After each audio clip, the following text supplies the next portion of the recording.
গতকালই গেছে দোল। দোলের শুভেচ্ছা সবাইকে, আন্তরিক ভালোবাসা এবং বড়দের প্রণাম। দেখুন এখানের অবস্থা, লরিটা পুরো ভেঙে সামনের দিক থেকে, এই দেখুন অদ্ভুত রকম, মানে সামনের দিকের চ্যাসিসটা পুরো ভেঙে পড়ে গেছে। গুড মর্নিং, আমি সুমন, আপনাদের সামনে আবার একবার হাজির হয়েছি এক নতুন দিন, এক নতুন সকাল এবং এক নতুন জার্নি নিয়ে। আজকে আমাদের গন্তব্য শক্তিপীঠ মহা তারাপীঠ। ওখানে গিয়ে আমরা মায়ের দর্শন করব, মায়ের পুজো দেবো এবং খুব খুব মনে আনন্দ নিয়ে এবং শান্তি নিয়ে ওখানে আজকের দিনটা থেকে আগামীকাল আমরা ব্যাক করব। আমার সাথে আছে আমার ছোটবেলার স্যার আর মিমি তো আছি পিছনে, কি গো, আর বৌদি এবং মিষ্টি। এখন ঘড়িতে সময় হচ্ছে সকাল 7:05। তো যাই হোক, এখন রাস্তা ফাঁকা। আশা করছি আমরা 5.5 ঘন্টা কি 6 ঘন্টার মধ্যে হয়তো পৌঁছে যেতে পারবো, যদি রাস্তা ফাঁকা থাকে সামনে। আর যদি জ্যামে পড়ি তাহলে তো লেট হবে। এখনো ব্রেকফাস্ট হয়নি, কোথাও দাঁড়িয়ে ব্রেকফাস্ট করতে হবে। এখন স্যার ড্রাইভ করছেন, এখন স্যারকে ডিস্টার্ব করবো না। ও, আমাদের রুট ম্যাপটা আজকে আপনাদের একটু বলে দিই। আমরা সাঁতরাগাছি হয়ে সোজা যাব বর্ধমান, বর্ধমান থেকে বোলপুর, বোলপুর শান্তিনিকেতন হয়ে আমরা পৌঁছে যাব তারাপীঠ। আপনারা যদি কেউ একদিনে তারাপীঠ ভ্রমণ করতে চান তাহলে কিভাবে যাবেন? সর্বপ্রথম আপনারা চলে আসুন হাওড়া স্টেশন। সেখান থেকে সকাল 6:05-এ 13017 গণদেবতা এক্সপ্রেস ধরে পৌঁছে যান রামপুরহাট জাংশন। পৌঁছতে সময় লাগবে 3 ঘন্টা 50 মিনিট বা ওই ধরুন 4 ঘন্টা। সেকেন্ড সিটিং এর ভাড়া পড়বে 100 টাকা, আর যদি কেউ এসি চেয়ার কারে যেতে চান তার ভাড়া পড়বে 365 টাকা। তারপর সেখান থেকে একটা অটো ধরে চলে আসুন তারাপীঠ। সেখানে পৌঁছে প্রথমেই চেষ্টা করুন ডালা নিয়ে মাকে পুজো দেওয়ার, কারণ মাকে ভোগ নিবেদনের জন্য দুপুর 12:30 থেকে দুপুর 2টো পর্যন্ত মন্দির বন্ধ থাকে। তারপর পুজো দেওয়া হয়ে গেলে একটু খাওয়া দাওয়া করে আশপাশটা ঘুরে অটো ধরে আপনারা আবার চলে আসুন রামপুরহাট স্টেশন। সেখান থেকে বিকেল 5:10 ট্রেন 13018 গণদেবতা এক্সপ্রেস ধরে পৌঁছে যান হাওড়া। এছাড়াও রামপুরহাট থেকে শিয়ালদা পৌঁছানোর জন্য রয়েছে 13188 রামপুরহাট শিয়ালদা এক্সপ্রেস দুপুর 2:10। এখন ঘড়িতে সময় সকাল 8:10। আমরা আজকে সকালের ব্রেকফাস্টটা এখানেই সেরে নিই, হাইওয়ে মির্চি। চলুন যাওয়া যাক ভিতরে। আমরা অর্ডার করেছিলাম আলুর পরোটা, এসে গেছে। আর বৌদিতে ধোসা দেখিয়ে দিই আপনাদের একবার।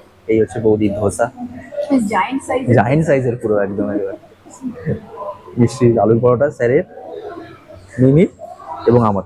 একবার টেস্ট করে দেখি কেমন হয়েছে।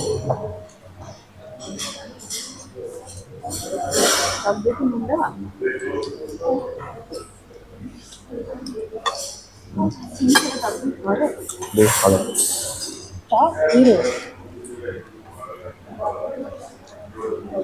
কেমন লাগবে? বেশ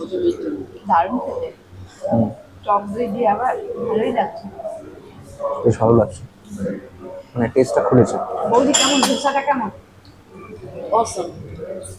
মিষ্টি কেমন লাগছে? স্যার কেমন লাগছে? কথা বলবো না, এই নি কথা বলা যাবে না। ব্রেকফাস্ট কমপ্লিট, এবার গাড়িতে ওঠার পালা। আর দেরি করে লাভ নেই, চলুন যাওয়া যাক। আমরা এসে গেছি পালশির টোল। পালশির টোলের পরেই হচ্ছে শক্তিগড়, শক্তিগড়ের পরেই বর্ধমান। এই হচ্ছে পালশির টোল। ড্রাইভিং সিটে কিন্তু এখন আমি বসে আছি, আর আমার এই ডান দিকেই হচ্ছে 108 শিব মন্দির, বর্ধমানে সেই বিশেষ 108 শিব মন্দির। এখন যেতে পারবো না, এখন গেলে দেরি হয়ে যাবে। এই যে 108 শিব মন্দিরের গেট। দীর্ঘ 7 ঘন্টা জার্নির পর ওয়েলকাম টু তারাপীঠ। এসে গেছি তারাপীঠে। এখন ঘড়িতে সময় দুপুর 2:30। আমরা দুপুরের লাঞ্চটা এখানেই সেরে নিই। এই হচ্ছে হোটেল রাজস্থান রেস্টুরেন্ট। আমরা দুপুরের লাঞ্চ অর্ডার করে ফেলেছি, আমাদের এসে গেছে ভাত।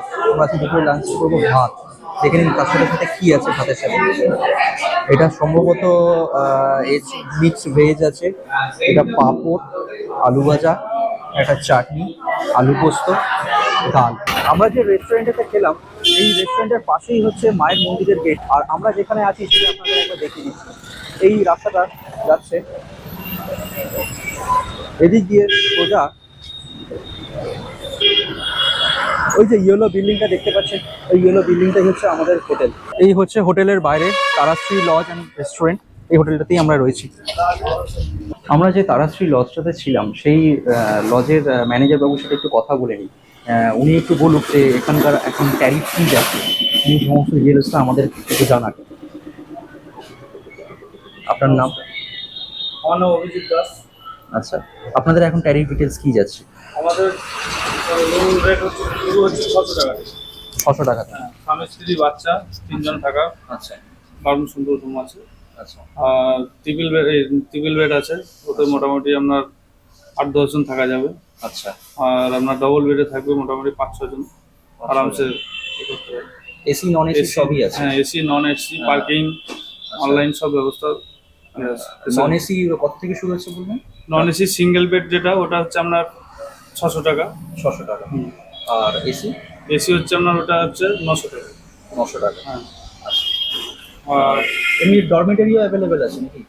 Dormitory- মানে অনেকে কেউ মনে করুন আসতে চায়, হ্যাঁ, 7-8 জন 10 জন মতো থাকার রুম রয়েছে। রুম রয়েছে, হ্যাঁ, কেউ একসাথে এসে থাকে। আর বাথরুম কি তাহলে একটাই ডরমিটরিতে, না দুটো বাথরুম আছে? না, একটাই বাথরুম। একটাই বাথরুম bathroom। সব একটাই করে। আচ্ছা আচ্ছা, ঠিক আছে। আপনাদের তাহলে ওই ডরমিটরি রেটটা কি আছে? ডরমেটরি রুমটা হচ্ছে আপনার এসি নিলে পরে 2000 টাকা পড়বে, আর নন এসি নিলে পরে 1800 টাকা, 1800-1500। ঠিক আছে, ধন্যবাদ। আচ্ছা, আপনাদের একটু তাহলে কয়েকটা রুম দেখিয়ে দিন তাহলে। চলুন, ওনারা একটু কয়েকটা রুম দেখাবেন আমাদের, সেই রুমটা আপনাদেরও একটু দেখিয়ে দিই। এটা হচ্ছে গ্রাউন্ড ফ্লোরের রুম। এই হচ্ছে রুম, বেড রাখা, একটি সোফা, দুটো চেয়ার, এসি আছে, টিভি আছে, ফ্যানও আছে, ভালো বেশ। আর এদিকে সম্ভবত বাথরুম। এটা হচ্ছে রুম নাম্বার 303, এটা 3rd ফ্লোরে, ঢুকেই বাদিকে বাথরুম। আর এখানে দুটো বড় বড় বেড রাখা, এখানে আপনারা 6 জন খুব ভালোভাবে থাকতে পারবেন। চেয়ার রাখা, টেবিল রাখা, এসিও আছে, দুদিকে দুটো ফ্যান, টিভি আছে। রুম নাম্বার 303-এর পাশেই রয়েছে 304, আর এদিকে ঢুকেই সোজা বাথরুম।